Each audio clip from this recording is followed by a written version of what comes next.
कुणाच्या तरी आईच्या पोटचं लेकरू सकाळी घरी निघाले आणि परत घरी आलं नाही, त्या आईच्या यातना एक स्त्री समजू शकते. त्या आईच्या दुःखामध्ये मी सहभागी आहे. त्या घरामध्ये असणाऱ्या प्रत्येक स्त्रीच्या, त्या घरात असणाऱ्या त्याच्या भावाच्या, त्याच्या घरच्या आई वडिलांच्या दुःखामध्ये मी सहभागी आहे.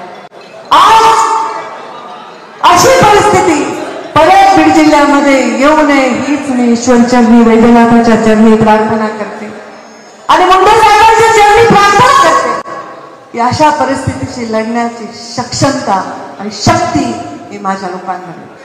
आपण कसे आहोत त्याचाच जसा नेता आहे.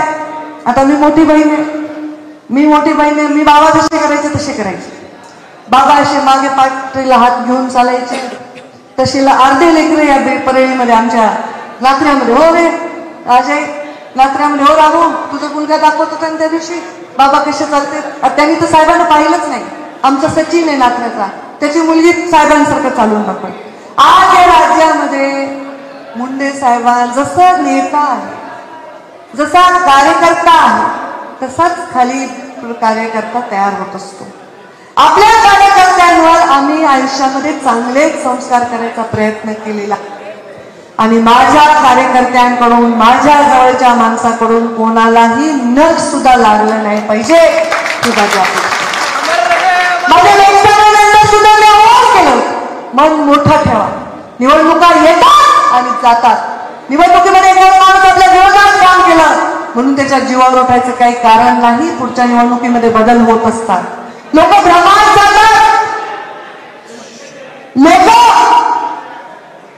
गंभीर विचार करत असतात प्रत्येक गोष्टीचा आणि एखाद्या दिवशी एखादा चकवा येत असतो राजकारणामध्ये. त्या चकव्याला मागे टाकायचं आहे आणि पुढे जायचंय. मोठं मन, राजासारखं मन ठेवलं पाहिजे आणि मनासारखा राजा लागला पाहिजे. हे प्रत्येकाचं सोनं करायचंय जीवनामध्ये, हेच आमचं कर्तव्य आहे. त्या लेकराचा जीव गेला, त्याच्याबद्दल त्याची जी निर्घृणपणे त्याचा हत्या झाली त्याच्याबद्दल मी अत्यंत तीव्र संताप व्यक्त करते. त्या लेकराचा जीव गेला ह्याच्याबद्दल मनापासून दुःख व्यक्त करते. ते जे ठिकाण आहे ते दुःखाचं ठिकाण आहे, ते कुठल्याही राजकारणाचं ठिकाण आहे.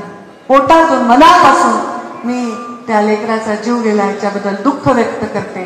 मी स्वतः देवेंद्र फडणवीसांना बोलले, मी स्वतः श्रेष्ठींना बोलले आणि मी सांगितलं की याच्यामध्ये जोही कोणी दोषी असेल, जो खरा दोषी असेल, ज्यांनी खरं त्याच्यामध्ये काम ह्या लेकराचा जीव घेतलाय, त्याला कडक शिक्षा झालीच पाहिजे हा माझा.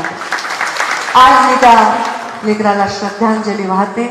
त्यांनी किती स्वप्न पाहिले असतील, सरपंच, उद्या निवडणूक लढायची, जिल्हा परिषद लढायची, काय काय स्वप्न असतील, ती स्वप्न अशी काढून घ्यायचा अधिकार कोणालाही. तुम्हाला राग आलाय ना, एखाद्याने तुमचं कॉलर धरली ना, तुम्ही पण त्याचा धरा जास्तीत जास्त. एखाद्याने एक थोबडीत मारली, तुम्ही 2 मारा. एखाद्याचा जीव घ्यायला तुम्ही काही ईश्वर आहेत का, असुर आहेत, राक्षस आहेत? हे चालणार नाही. हे आपल्या